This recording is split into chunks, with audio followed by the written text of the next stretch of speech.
¿Qué tal? ¿Cómo están amigos y amigas de este canal? Espero que hayan disfrutado la entrevista con Lautaro Rivara, uno de los mejores analistas de la actualidad para entender precisamente lo que pasa en Medio Oriente. Al ratito en nuestro otro canal estará Jesús López Almejo platicando con nosotros también de este conflicto. Y bueno, ustedes me han pedido que platiquemos también, que demos una opinión al respecto. Y vamos a darles un poquito de contexto, si les parece bien, y vamos discerniendo sobre distintos puntos.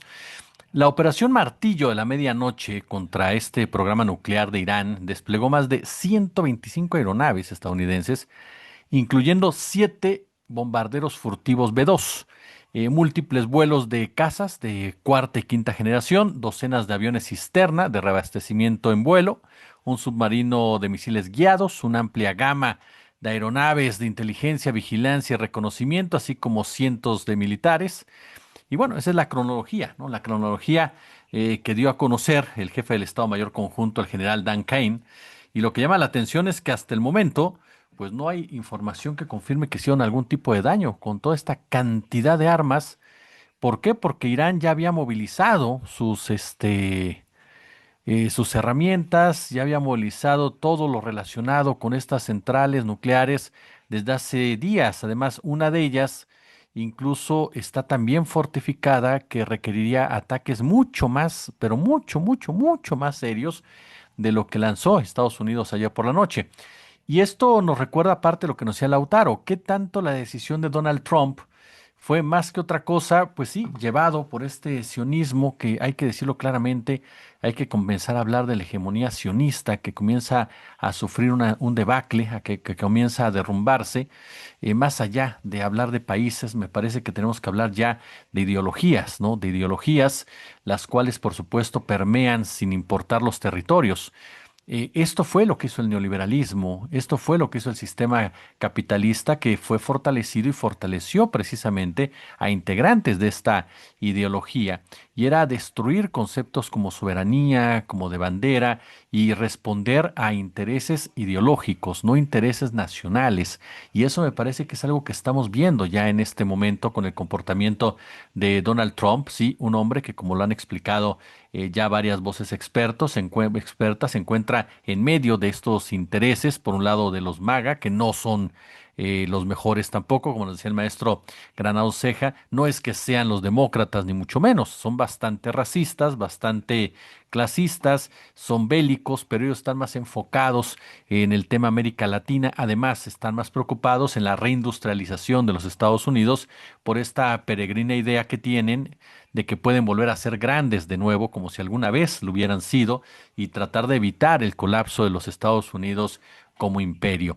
La realidad es que parece ser que o no se han dado cuenta de lo que está pasando alrededor, o también les vieron la cara a final de la historia.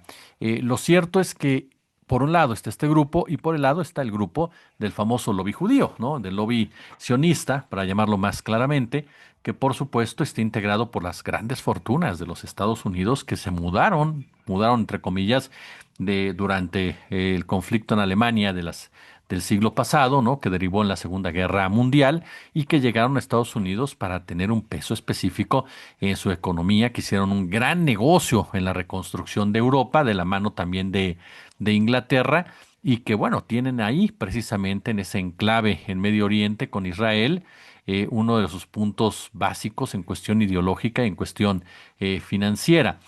Trump se inclinó por esto último, pero algunos voces, como decía Lautaro, que tanto Estados Unidos lanzó este ataque sabiendas de que Irán ya se había movido, pero que era una forma de involucrarse sin involucrarse y tratar de abrir un poquito la baraja de la pacificación, dándole gusto a Israel, ¿no? A este, más que Israel, a este grupo, ¿no? Ideológico, sin pelearse completamente con el otro. Son simples posturas, ¿no? Pero sin duda alguna muy, muy atendibles por todo el momento que se está viviendo. Ahora, es una decisión muy complicada, muy dura, como bien nos decía Lautaro y otros expertos que hemos platicado con ellos, el Tocayo Almejo, Cristian Nader, en fin, que nos decían, son decisiones que te pueden llevar, ¿no?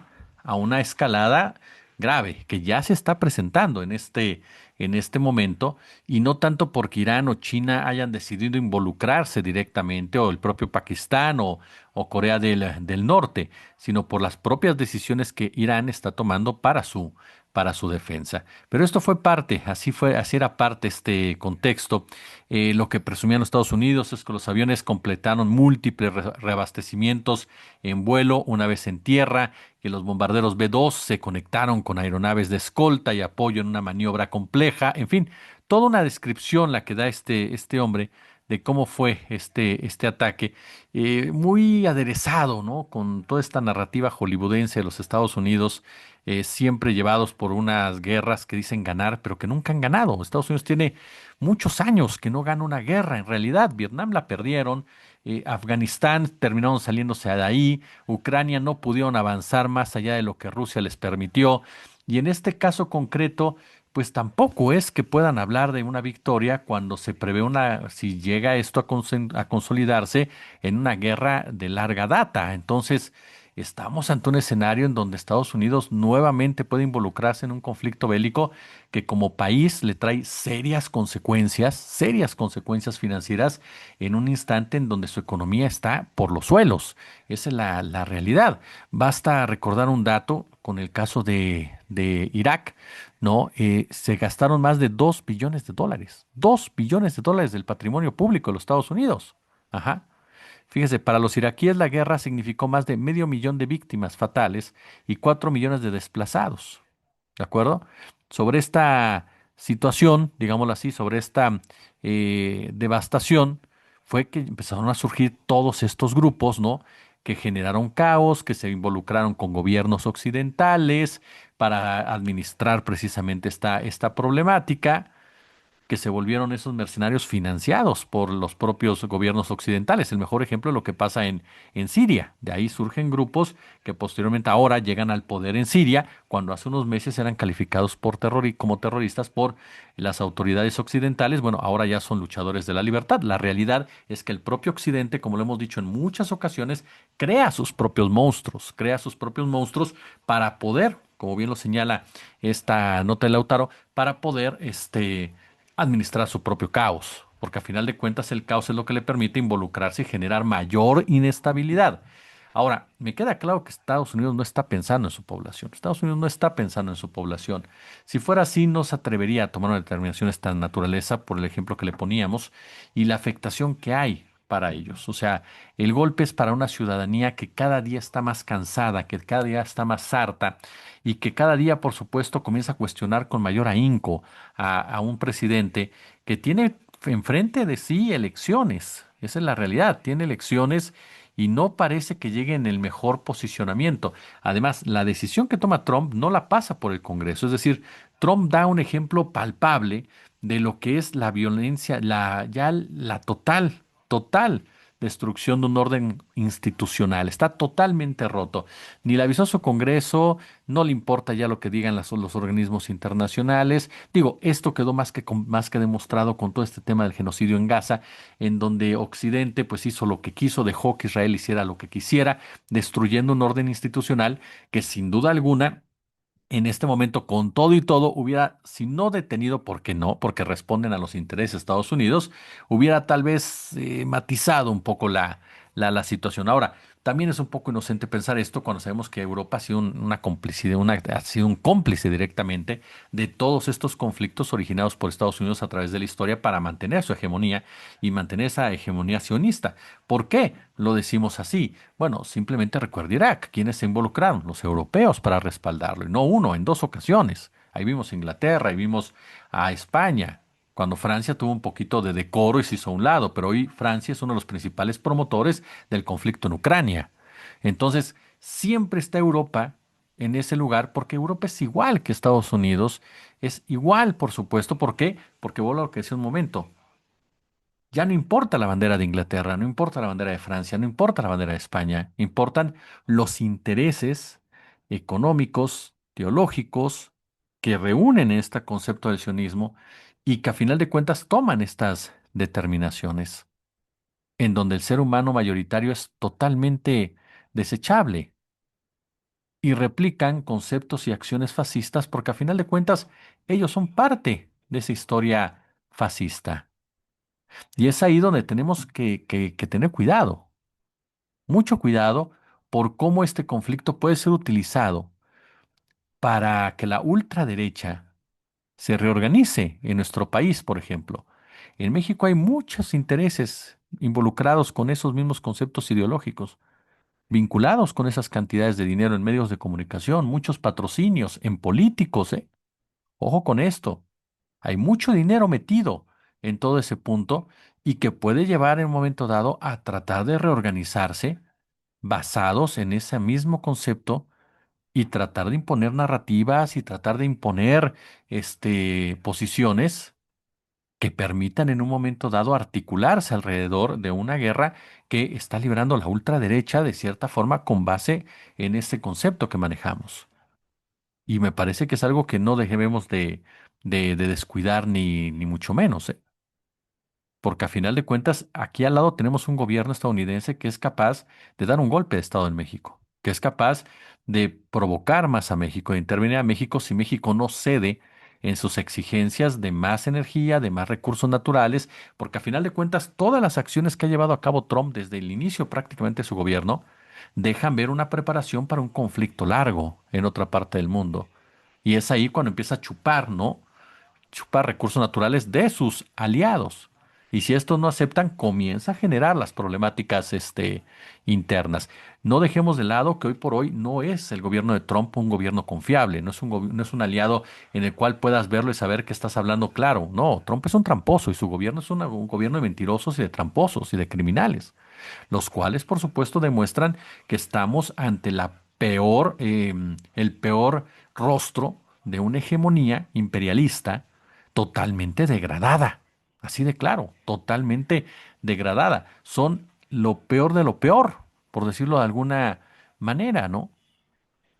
Siempre pasa algo así, cuando los imperios comienzan a caer, cuando estas ideologías tan clasistas, tan racistas, comienzan a hundirse, comienzan a desbarrancarse, no se van de manera pacífica, no entregan el cetro de una forma coordinada, de una forma negociada, lo entregan a punta de bala.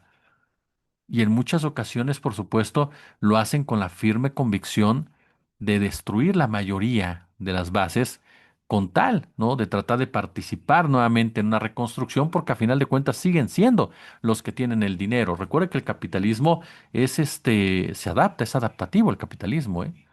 Y se modifica su rostro en muchas oportunidades. Entonces, no dejemos de lado, por supuesto, todo esto que son factores claves para ir entendiendo un conflicto, ¿no?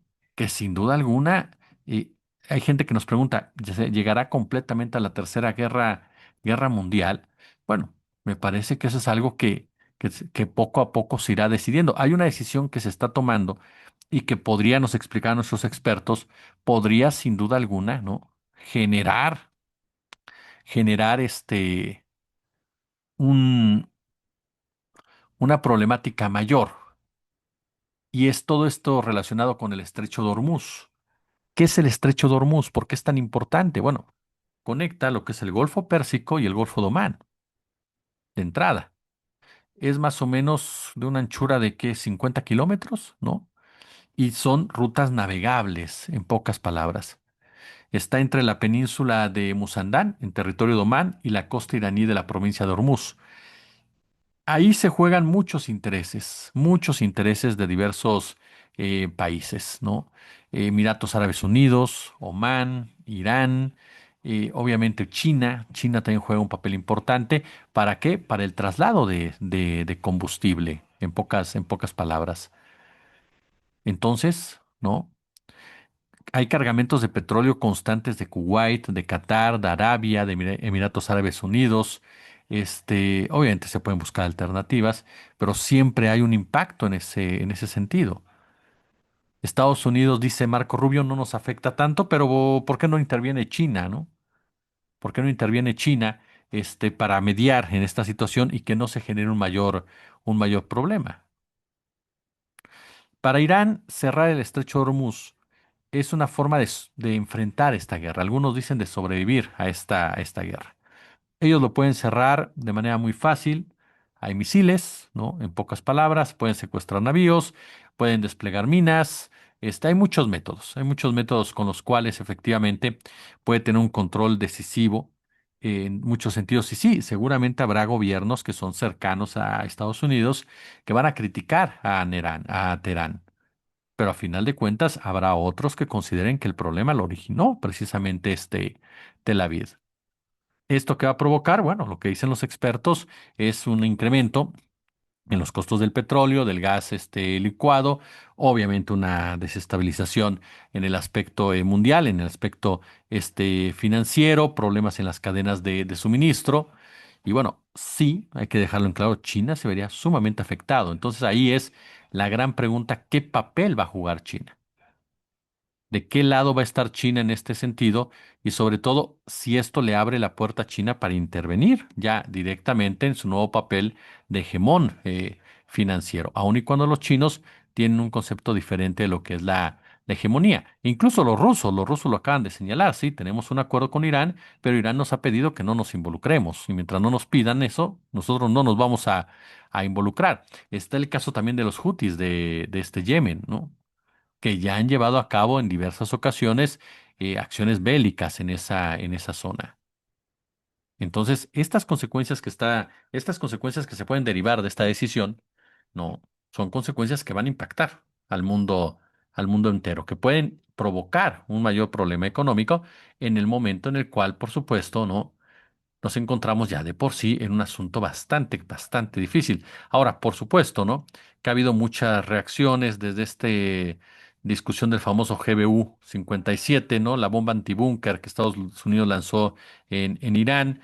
El jefe de la ONU, por cierto, Antonio Guterres, ya advirtió que viene otro ciclo de destrucción, de represalias, ¿no? Que han condenado constantemente la escalada militar en Medio Oriente. Pero esta es una muestra de cómo los organismos internacionales que siempre cedieron ante Estados Unidos, que siempre se sometieron a Estados Unidos, pues hoy no tienen voz realmente, hoy su voz no suena porque no tienen autoridad moral, ¿no? Porque su principal patrocinador, su principal creador, ¿no? Pues simplemente hoy los ignora, hoy no les hace el mínimo caso, ¿no? Por su parte, pues obviamente el gobierno de Israel se mantiene en su postura. Ya sabe usted que aquí también comienza esta guerra narrativa, en donde por un lado dice Netanyahu, estamos listos para no prolongar la guerra más de lo necesario. Lo que sí queda claro es que Israel es un mito en ese sentido. O sea, el poder militar de Israel en la región es un mito. No, Israel no puede con Irán, así de sencillo, si no viene Estados Unidos a rescatarlo. Seamos claros. Esta última respuesta de Irán volvió a dar con todo, ajá. Al 30% en este momento ya de territorio israelí está afectado, según datos que han llegado de diversas agencias. El famoso domo de hierro ya no existe más. Entonces, queda claro que esa invulnerabilidad israelí era un mito. Y de ahí a que Netanyahu aparece acá diciendo que ellos van a prolongar, ellos no tienen nada que ver en este sentido. Si no es por Estados Unidos, no hubieran podido continuar en ningún sentido. Y hoy por hoy, se los digo, está de dudar que puedan aguantar Estados Unidos e Israel una guerra larga con Irán. Hoy por hoy no se sabe, y le digo otra cosa, las narrativas, hoy por hoy no sabemos si realmente hubo afectación o no. Ajá. En ese sentido, en las plantas nucleares de Irán, lo que ha dicho la ONU es que, pues sí, las entradas a los túneles subterráneos fueron impactadas, pero de ahí a que hayan penetrado, afectado, como dice Irán, que Israel, que son daños significativos y que atacaron todas las bases y que Irán prácticamente está en el suelo, pues la realidad es que no se les puede dar mucha credibilidad. La Unión Europea, como digo, pues, cómplices, ellos hablan de que Irán tiene que comprometerse a firmar un acuerdo. Yo creo que la Unión Europea ya debería de callarse, sinceramente, porque solamente están haciendo el ridículo, ¿no? Y los discursos también de la República Islámica son duros, es decir, ya no hay cabida para Estados Unidos ni sus bases en esta región. Ahora, obviamente hablan de que están en un punto de inflexión, pero obviamente esto pasa, si quieren desescalar esta situación, el primero que tendría que dar el paso hacia atrás es Estados Unidos. Es el primero, porque él está provocando esto con su alianza, esta ideología que ya les mencionaba al principio, está provocando todo esto. Tendrían que echarse para atrás en muchos sentidos y llegar a acuerdos. Veremos en las próximas horas ¿Qué pasa con Rusia, con China? Ya está la discusión. Cuando usted ve este video, seguramente habrá acabado, ¿no? Al tema del Consejo de Seguridad de la ONU. México, bueno, México, lo que ha dicho la doctora Claudia Sheinbaum es que México siempre será factor de paz y pidió por la paz, ¿no? En pocas palabras, en el mundo. Irán. Irán abiertamente dice, ¿sabes qué? Pues si me atacas te voy a seguir atacando.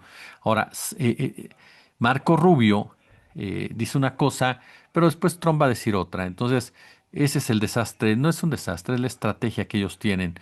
Y Marco Rubio dice, estamos dispuestos a negociar con Irán, ¿no? Por ejemplo.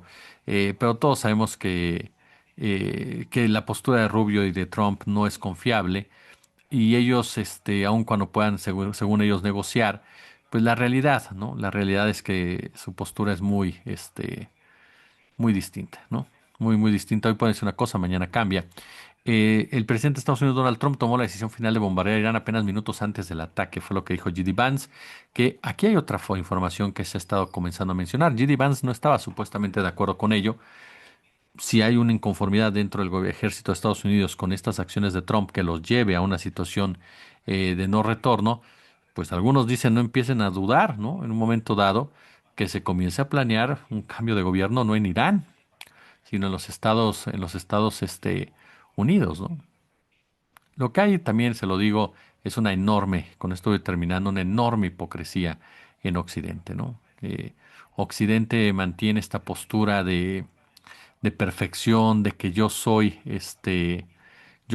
el ejemplo, de que tú no puedes y yo sí puedo, que es una postura realmente imperialista, porque si somos muy honestos, estamos en una guerra imperialista. Eso es lo que estamos viendo.